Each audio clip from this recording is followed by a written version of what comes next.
7월을 앞두고 미기설까지 나오면서 2차 파동, 이 비관론을 제기하던 전문가들이 상당히 많았었습니다. 그럼에도 불구하고 세계 주가는 아랑곳하지 않고 계속해서 위쪽으로 올라가고 있습니다. 특히 경기 회복의 핵심 지표죠. 이 제조업 경기에 대한 개선세가 나타나는 점도 지금 주목해 봐야 되는데요. 이에 따라 글로벌 투자자들 디플레이션이 아닌 앞으로 인플레에 베팅하는 움직임을 보이고 있다고 합니다. 그래서 오늘은 이 사안에 대해서 함께 집중적으로 알아보도록 하죠. 한국경제신문 한상준 논사위원과 함께하겠습니다. 어서 오세요. 네, 안녕하십니까. 네, 자 제가 앞서서 시장이 이렇게 강해도 되나 싶을 정도로 강하다라고 말씀을 좀 드렸었는데 미국 증시는 지금 계속해서 연일 상승세입니다. 네, 네. 이 코로나 사태 이후에 그 예상과된 주가 많이 올라가죠. 주가의 그 상승하는 요인을 보면 맨 처음에 돈이 많이 풀려서 유동성 장세라는 표현을 썼죠. 근데 5월서부터는 아마 펀더멘탈이 굉장히 중시된다. 경기의 저점이 되면서 그래서 아까 그 서상인 팀장께서는 이렇게 또 펀더멘탈 얘기를 했죠. 근데 최근에 있어서는 미국에서 한 단계 더 뛰어넘어서 인플레, 펀더멘탈의 경기라든가 이런 것이 돈과 이렇게 상승이 돈과 유동성이 넘치는 것을 켜면 인플레가 이렇게 되는 모습이거든요. 그래서 주가가 지금 코로나 사태 이후에 3월 중순 이후에 이렇게 올라간 거 보면 요인이 유동성 장세, 펀더멘탈, 지금은 인플레 이런 문제로 이렇게 가고 있다 이렇게 됐습니다. 어쨌든 시장의 움직임이 이렇게 투자하는 미래의 상황을 반영하기 때문에 앞서가는 움직임을 우리가 주목하실 필요가 있는데요. 어제 그 해프닝 됐던 사건이 있죠. 이렇게 미증간 마찰의 부분에서 네. 해프닝 사건, 국내 네. 증시에서도 굉장히 기복이 많이 심었습니다는. 네. 시청자 여러분한테 이런 기복이 있을 때, 발이 엇갈릴 때에는 최고 통수권자의 복심이 누구냐, 그 말 가지고 판단하는 게 중요하다 이렇게 보겠습니다. 일전에도 트럼프 대통령의 가장 복심은 커들러다 하는 말씀을 드렸습니다. 역시 이런 것이 고스란히 어제 정리됐다 이렇게 보겠습니다.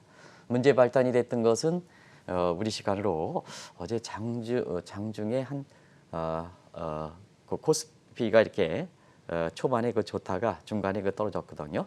근데 그때 발언의 주범이 이렇게 나바로입니다. 피터 나바로. 이분은 중국에 대해서는 가장 강경론자입니다. 그런 상태에서는 중국과의 이렇게 여러 가지 시진핑과의 그 연합설이 있는 상태에서 오면 피터 나바로 같은 사람들은 중국에 대해서 가장 강경력 때문에 트럼프의 복심에서 벗어난 사람이거든요. 그러다 보니까 1차 무역 합의 파악이다 하는 이런 얘기가 되면서 국내 증시라든가 아시아 증시가 이렇게 많이 떨어졌다. 근데 이제 사실은 한국 증시가 좀 많이 반응했죠. 중국 증시라든가 일본 증시에 비해서 많이 반응했다 이렇게 됐습니다.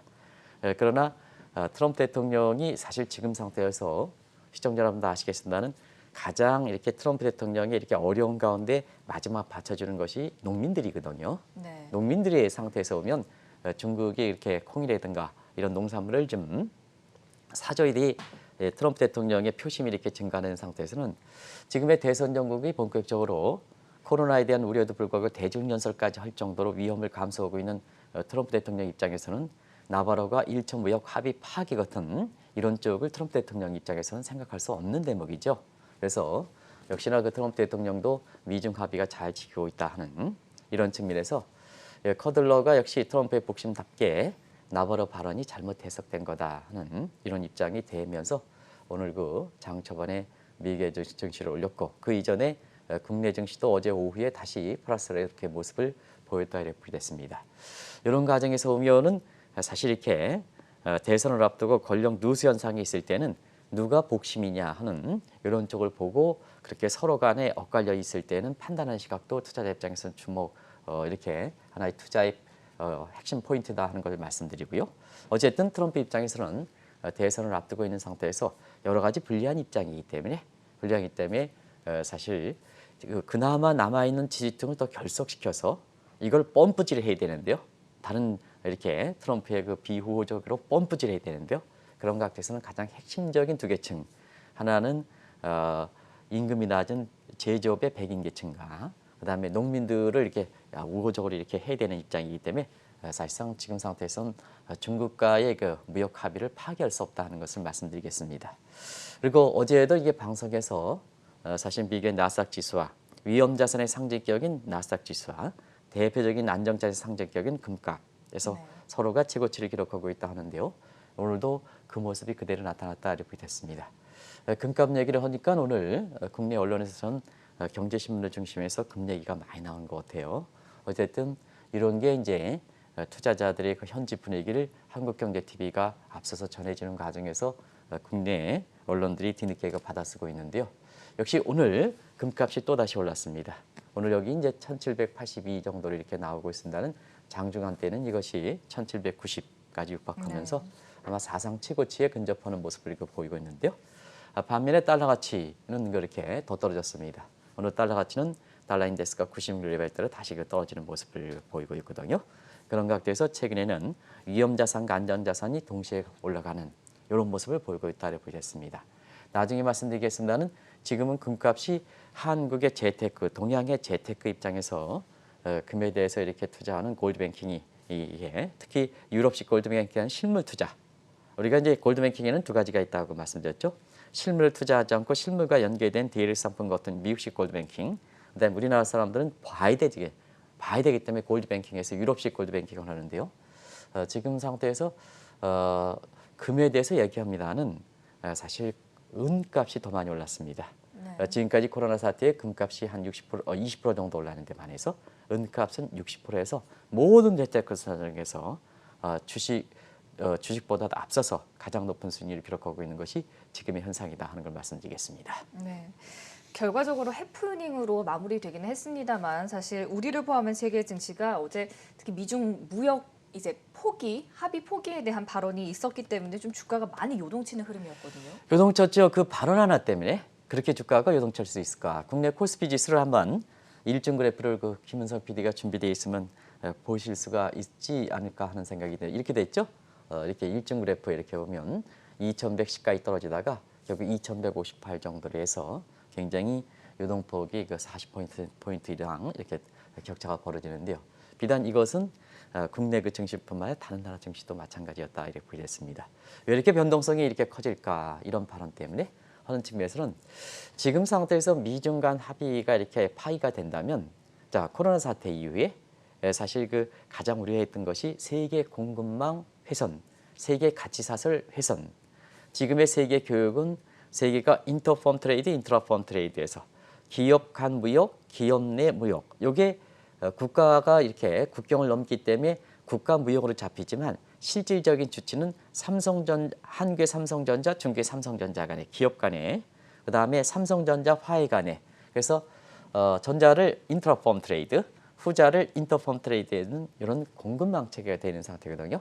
그래서 코로나 사태 이후에 세계 경기가 대붕괴될 것이다. 대붕괴해서 왜 그랬습니까? 세계 공급망 훼손이다.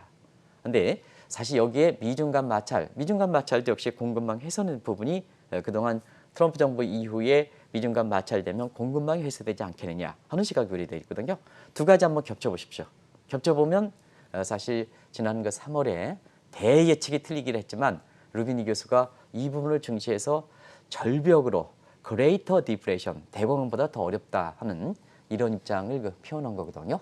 그래서 현실적으로 보면 미국과 중국이라든가 세계 경제 입장에서는 이 공급망 부분이 그렇게 중요하기 때문에 아무리 트럼프라 하더라도 이 대목에 있어서는 자기의 대선에 직격탄을 날릴 수 있는 미국 경제 급락을 가릴 수 있는 저 루비니 교수가 얘기한 것처럼 I자형 1930년대보다 더 대공황이 발생시킬 수 있는 이런 대목에서 과연 이렇게 피터 나바로 교수처럼 1차 합의를 파기하겠느냐 하는 것은 사실 누구나 보기에 그것은 가능성이 적다. 왜냐 대선이 그대로 이렇게 벌써부터 7월 달에 기점을 해서 대선은 물 건너갔다 이런 표현을 나오고 있는데요. 저런 트럼프 입장에서 나발의 발언을 받아들이겠냐 하는 것은 시청자 여러분의 판단에 맡기겠습니다. 그래서 지금은 세계 가치 사슬이 세계 경제, 세계 무역에 차지하는 비중이 크기 때문에 사실 이 나바로 같은 발언은 우리가 나올 수 있는 가능성이 적다 하는 걸 말씀드리고요. 또 한 가지는 그만큼 주가가 많이 올랐다는 얘기입니다. 네. 우리가 이제 정영국께서도 이렇게 방송 전에 주가가 계속 올라가기만 하면 됩니까? 이렇게 해서 말씀도 이렇게 계셨습니다는 그게 전 세계 지금 주식시장 참여자들이거든요. 지금 상태에서는 종전의 관점대로 펀더멘탈상의 경기라든가 그다음에 기업들의 마이크로상의 기업들의 실적 보면은 이렇게 지금의 주가가 올라가는 부분을 받쳐주지 못하기 때문에 고평가 이렇게 나오거든요. 실질적으로 보면 로버트 실러의 이 지표가 가장 정확한 지표이기 때문에 26배 이렇게 나오고 미국의 적정 주식세에서 24배보다 고평가됩니다는 지금 고평가 놀이가 되는 상태에서 지금 각종 이 고평가 지수가 오늘 연합뉴스에 이렇게 보면 다른 고평가 지수도 쭉 나올 겁니다. 그런 고평가 지수가 이렇게 고평가를 이렇게 확인하기 때문에 지금처럼 이렇게 나바로 같은 발언이 이렇게 나오면 이렇게 크게 반응할 수밖에 없다. 그래서 두 가지 측면이 어제 나바로가 결국 해프닝으로 끝났지만 일중에서 주가가 이렇게 사실 크게 흔들렸던 것이 아닌가 하는 생각이 듭니다. 네. 오늘 미국뿐만 아니라 이제 전 세계 증시, 유럽 증시도 큰 폭으로 올랐는데 그 영향 중에 하나가 이제 제조업 PMI 지수 역할이 또 있었죠. 네, 제조업 PMI 지수는 가장 중요한 지표죠. 나중에 이제 말씀드리겠습니다만 지금의 모든 경제 지표 중에서 고용 창출과 관련돼 있다는 시각에서 보면 지금 코로나 사태가 가장 문제가 되는 게 고용 문제 아니겠습니까? 그래서 지난 5월 말서부터 6월까지 고용 지표가 어떻게 해결해 나오느냐에 따라서 통계 오류가 나올 만큼 고용 지표가 좋으면 주가가 확 이렇게 올라가는 이런 모습에서 이 제조업이 굉장히 중요한 지표라는 건 잘 아실 거로 봅니다. 이 지수 같은 경우는 50 이상일 때는 경기 회복, 50 밑일 때는 경기 침체 다 알고 계시죠? 근데 이번 주 들어 미국에 비롯해서 주요국의 그 제조업 PMI 지수가 이렇게 나오고 있습니다. 그 나온 건가를 한번 자막을 통해서 시청자분이 한눈에 한번 보도록 하겠습니다. 일단은 어제 저녁 때 발표했던 미국의 PMI 지수 같은 경우는 사실 5월 달에 39.8에서 네. 지금 6월 달에 49.6%, 10% 월간으로 10%포인트 회복됐습니다. 이것뿐만 아니라 유럽의 제조업 같은 경우에는 5월 달에 40.9에서 47%로 47로 해서 포인트 격차가 7포인트로 이렇게 급격히 올라왔습니다. 중국 같은 거는 아직 이제 6월까지 발표하지 않았는데요. 중국 같은 거는 4월에서 5월까지 이렇게 해서 여기 또한 중국은 이제 비교적 발원지지만 빨리 제조업에 육성시켰기 때문에요. 이렇게 제조업이 플랫하게 되지만 사실 5월 달에 50.7에서 회복의 의미를 갖고 있는 이런 50을 벗어나고 있습니다.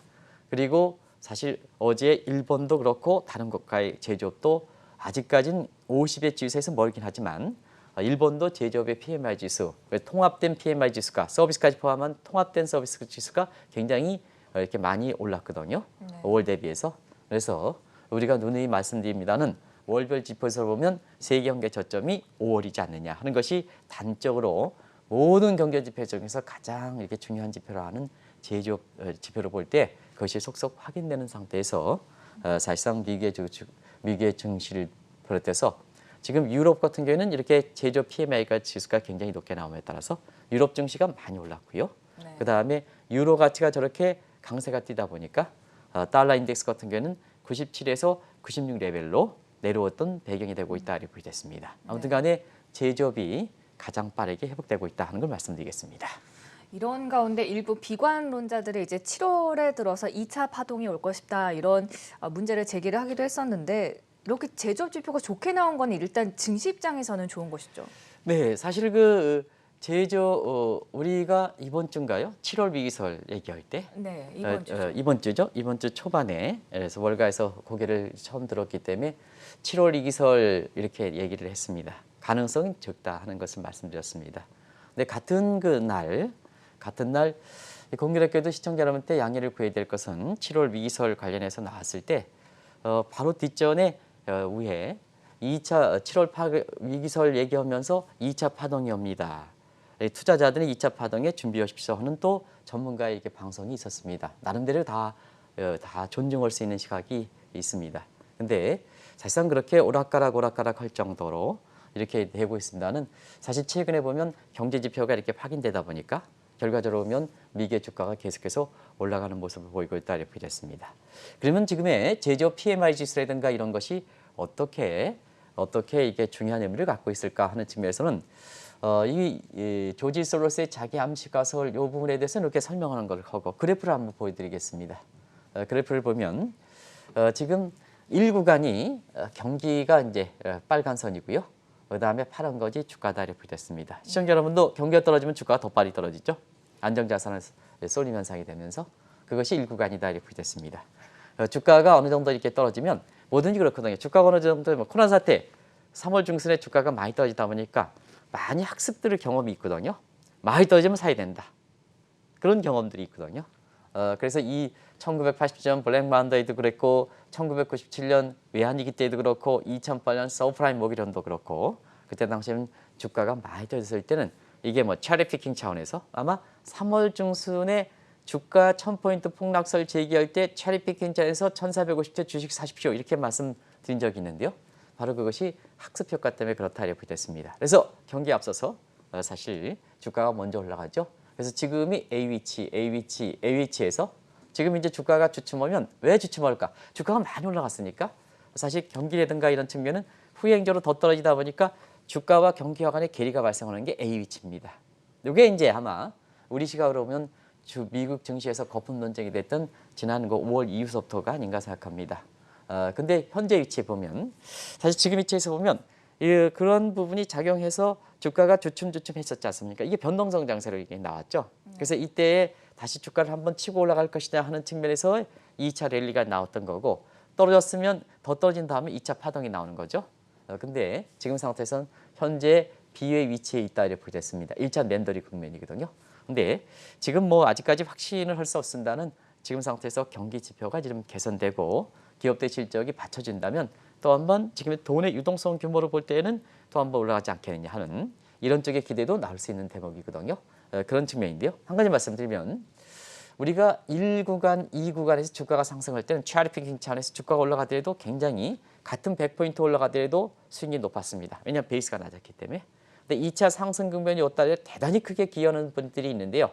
대단히 근데 이때는 주가가 많이 올라간 상태 아닙니까? 그래서 이때 100포인트 올라가면 수익률은 떨어지게 되거든요.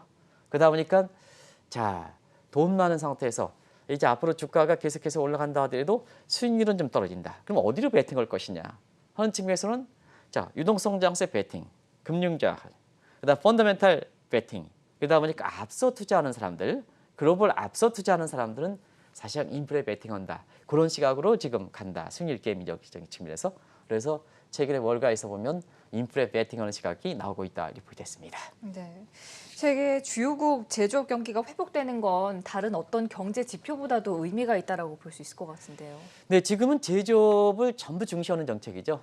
현재 문재인 정부도 이렇게 제조업을 중시하겠다 해서 제조업의 리프레시 정책, 그것이 전체 포장으로는 뉴딜 정책으로 포장되고 있습니다는 그것이 뭐 그린 쪽이면 그린 뉴딜 정책 뭐 이렇게 하고 있습니다. 전체적으로 문재인 정부가 가장 거는 게 고용증대니까 고용증대 차원에서 어차피 그 제조업을 중시하는 이런 정책이지 않느냐 하는 생각이 듭니다.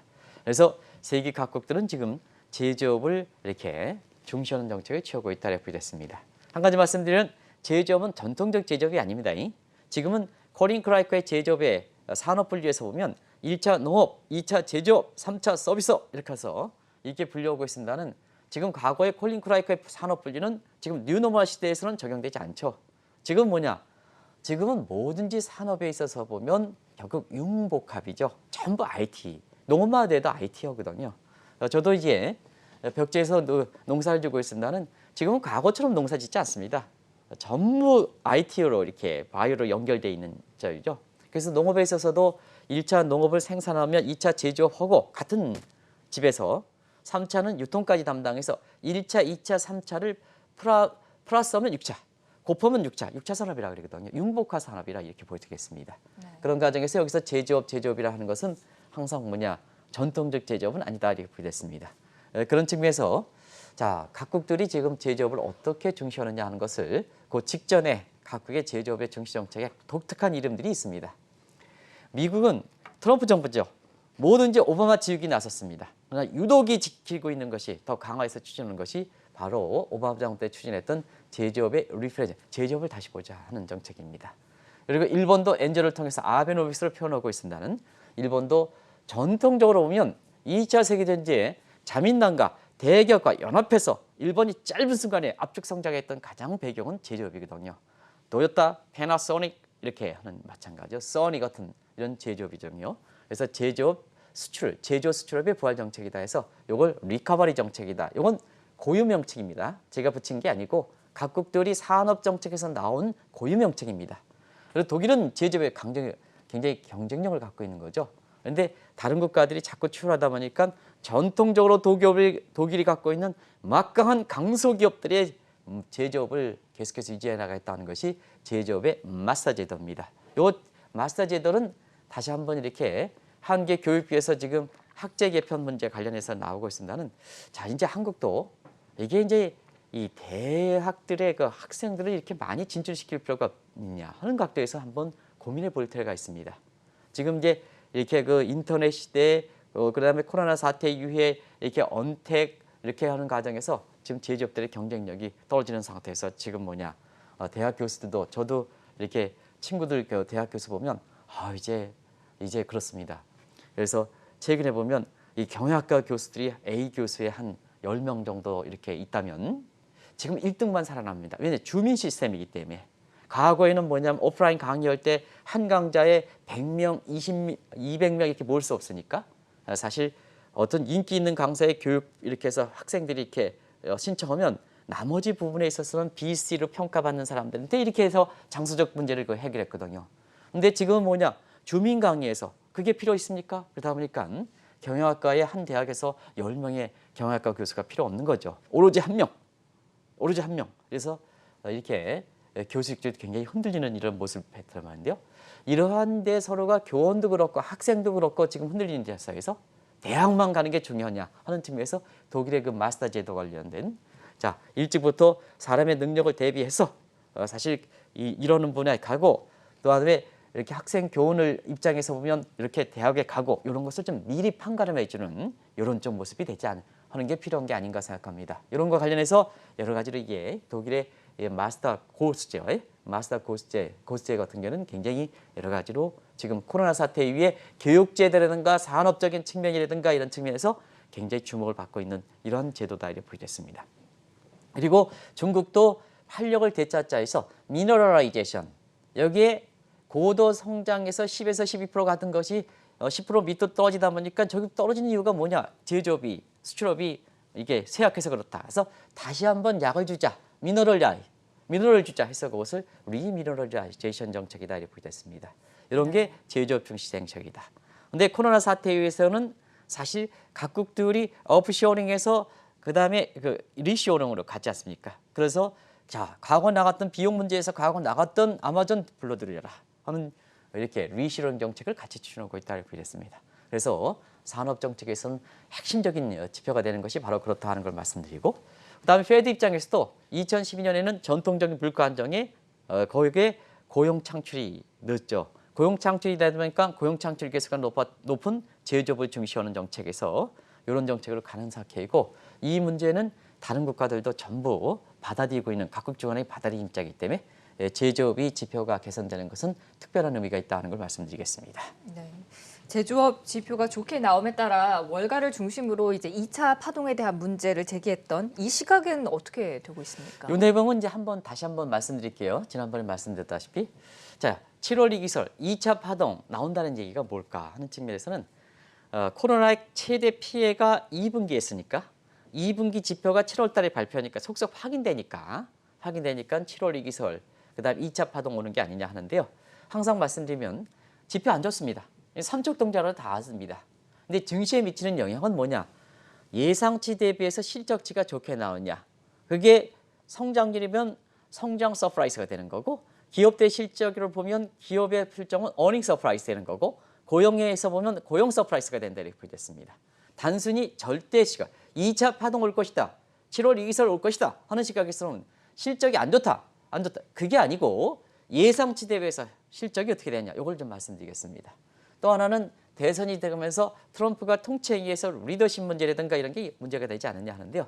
벌써부터 7월 달에 공화당 집권당의 반대 의견에도 불구하고, 자, 미국은 의회에 필요한 부분이 이게 재정 정책이 있고, 그다음에 의회에 필요하지 않는 부분이 있습니다. 이건 무슨 정책이냐면, 사실 의회에 필요한 승인이 필요한 것은 국민의 부담이 가는 것은 의회 승인이 필요합니다. 왜냐하면 국민의 대표기관이 상권분리 원칙에서 최고 통수권자뿐만 아니라 의회에선 하원도 국민의 대표기관이거든요. 그래서 국민에게 적자 국채, 채무를 안정해준다든가 증세를 한다든가, 이건 이제 사실상 의회 승인이 필요하다 하는 각도에서 하원이 민주당, 공화당의 상원도 뭐냐 이렇게 집권당이 공화당이 압승이지만 다수당이지만 사실 공화당이 이탈표를 한다면 어렵지 않느냐 하는데요. 사실 그렇지 않습니다. 행정부에서 왁구 내에서 이미 승인된 왁구에서 제조업에 이렇게 경기를 부양할 수 있는 정책이 얼마든지 있거든요. 그게 뭐냐면 대표적으로 보면 페이고 정책입니다. 왁구는 승인이 됐습니다. 그런데 일반 경기 부양이 적은 이 항목들 있잖아요. 예를 들어서 무슨 기관 경비라든가 공무원 인건비라든가 이런 건 줄이고 경기 부양. 그다음에 투자성 경비, 소위 트럼프 대통령이 트럼프노믹스로 하는 도로, 항만, 철도, 그래서 저소득층의 테네시강 개발 것처럼 공공미 하는 이런 부분에 이 세출 항목을 조정하는 이런 페이고 정책 같은 것은 얼마든지 의회 승인을 거치지 않더라도 있을 수 있는 정책이거든요. 그래서 지금 리더십의 약한 문제는 공화당의 이탈 세력이 있고 이탈 세력이 있다 하더라도 계속해서 시청자 여러분 이 리더십을 약화시켜 대선을 위해서 계속해서 경기 부양 쪽의 정책은 얼마든지 나올 수 있다. 그래서 페드의 제3의 대응책자 트럼프도 나름대로 자기가 의회에 거치지 않는 거 경기 부양책이 나오기 때문에 오늘도 트럼프의 경기 부양책 때문에 주가가 올라가는 측면 이런 측면도 감안된 거다 이렇게 보이겠습니다. 네. 앞서가는 글로벌 투자자들은 벌써부터 인플레이션에 베팅을 한다고 하는데 지금 상황은 어떤 겁니까? 지금 이제 인플레 상황에 대해서 베팅하는 시각이 대표적으로 금리에 투자하는 거죠. 이렇게 봅니다. 지금 돈 많이 풀렸죠. 어제도 이제 2008년 대비해서 코로나 사태에 돈 풀린 거를 보면 그때 이렇게 보면 그땐 제로금리 그다음에 채권을 담보벌어는 타프 방식의 이렇게 양적완화 정책. 그래서 그때를 바주카식 통화 공급이라고 했죠. 근데 지금은 뭐라 그랬습니까? 자, 제로금리에 똑같이 정책을 취합니다는. 그래서 지금은 뭐냐? 정급가 본드까지 포함되는. 네. 그래서 지금은 핵폭탄식 자금 공급이다 이렇게 하지 않습니까? 그러면 시청자 여러분 돈 많이 풀렸습니다. 돈 많이 풀린 상태에서 경기가 지금 저렇게 살아난다면 당연히 당연히 인플레에 대해 예상할 수밖에 없죠. 그래서 앞서 말씀같이 지금 유동성 장세라는 표현을 많이들 하시는데요. 성격은 유동성 장세겠죠. 근데 월가의 관심은 한번 보면 앞서 말씀같이 3월 달에 5월 달까지는 유동성 장세. 그다음에 5월 이후서 없던 펀더멘털 장세. 지금은 앞서가는 투자자는 주가가 올라간다해도 베이스 이펙트 때문에 수익률이 똑같이 상승폭이 되는데 수익률이 떨어지다 보니까 결국 앞서가는 사람이 인플레 베팅한다 이렇게 보이겠습니다. 그런 상태가 바로 지금 인플레 얘기하는데요. 지금 상태에서 인플레가 돈이 많은 상태에서 조금만 통화 성수라든가 통화 유통 성도가 돌아가면요. 지금 걷잡을 수 없는 이런 환경이거든요. 그런 상태이기 때문에 지금 앞서가는 글로벌 인베스터들은 이 인플레에 베팅한다 이렇게 보겠습니다. 네. 그러면 이런 인물들이 지금 어디에 투자를 하고 있는 건가요? 공교롭게도 어제 금에 대해서 얘기를 말씀드린 적 있죠. 오늘도 이제 나스닥 지수가 또 다시 사상 최고치를 기록하는 가운데 금값도 비교적 많이 올랐는데요. 자, 이제 이런 얘기가 있습니다. 글로벌 선두에 서는 인베스터는 2008년에 물가가 올라가지 않았죠. 그래서 물가가 개가 그냥 개가 짖는 게 표상인데 짖지 않았다 이런 제인데요.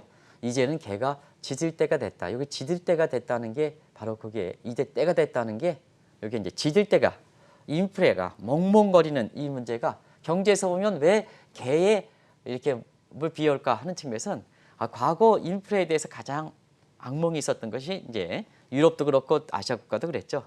그런 측면에서 사실 그렇게 그 개에 그렇게 표기하는 시각이 있습니다. 그래서 지난 2008년 이후에 이게 세계 환경이 아마존 이마트에서 굉장히 이렇게 온라인상으로 상품을 판매하는 구조가 이렇게 되다 보니까 월마트 효과, 할인마트 효과에 의해서 돈이 많이 풀리자 하더라도 사실 2012년 물가 안정이 안정돼 있기 때문에 고용창출이라는 새로운 지표가 들어갈 만큼 안정돼 있었죠. 근데 지금까지 보면 바주카에서 돈 풀어지고 이번에 핵특법에서 돈을 더 겹치니까 사실 돈이 엄청 풀렸죠. 그래서 경기가 회복되면 이제는 개가 짖을 때가 됐다. 인플레가 고개를 들 때가 됐다는 얘기입니다. 그러면 시청자 여러분 인플레에 대해서 베팅하는 상품들이 어떤 상품일까 하는 것을 다들 아실 겁니다. 실물자산이죠. 물가가 올라가면 금융자산, 화폐자산 같은 경우는 물가가 올라가면 명목가치 대비해서 물가를 나눠버리면 실제 가치는 떨어지겠죠. 그런데 실질 가치 유지하는 것이 금과 은이다 이렇게 됐습니다. 그래서 벌써부터 금값이 사상 최고치. 그 다음에 은이 굉장히 많이 올랐습니다. 은이 60% 정도 올랐습니다.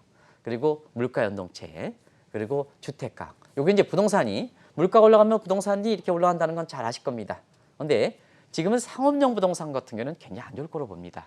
네. 누구나 지금 상태에서 상업용 부동산 안 좋을 거로 이렇게 보이기 때문에 앞으로 한국 사람들이 단기적 안목에서 자 그동안 대체 투자해서 전부 대체 투자가 뭡니까? 전부 우리나라에 대체 투자할 수 있는 능력이 있습니까? 전부 그룹 부동산에 투자했죠. 호텔, 오피스텔 뭐 이런 거 투자했죠. 근데 이 부분은 굉장히 좀 안 좋을 거로 이렇게 보고 있습니다. 그래서 부동산이라 하더라도 지금 같은 주택시장 그런 상태에서 이렇게 우리나라의 부동산 대책을 취하는 사람들 같은 경우에는 정말로 한국의 부동산 시장만 보지 마시기 바랍니다.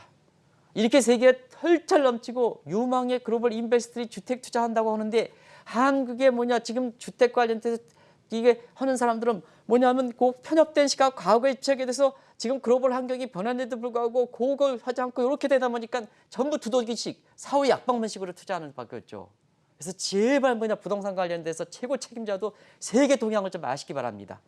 단기적 안목에서 지금 한국의 부동산 시장이 과거 모습과는 다르지 않습니까? 돈이 이렇게 많이 풀렸는데 거기에 특정 지역에 거래가 허가된다고 그게 되겠습니까? 그게 되겠습니까? 그래서 좀 이 부동산 투자하시는 관련돼 있는 사람들은 지금 국민의 원석이 좀 많은데요. 글로벌 지금 이렇게 돈 많이 풀면서 인플레가 우려된다. 주택시장이 지금 주목되고 있는데요. 여기에 이런 마인드가 없이 한국적 관점에서 부동산 투자하면 그게 현장으로 들어서 어떻게 부동산 대책이 21번에 나오는 겁니까? 이건 나오는 사람도 창피한 겁니다. 사실.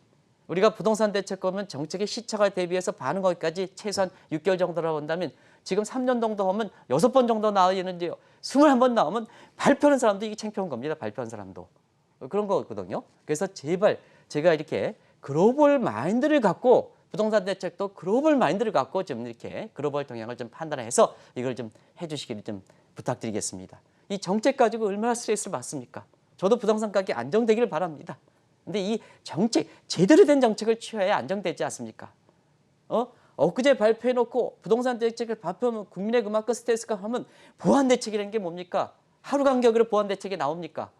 안 되지 않습니까? 그것까지 감안해서 정말로 부동산 대책이 국민의 관심이 있으면 대책을 강구하는 사람은 제발 강남이라든가 전국적으로 좀 부동산 대책을 강구하는 사람이 지금 동향이 어떤지 알고 좀 해야 되지 않습니까?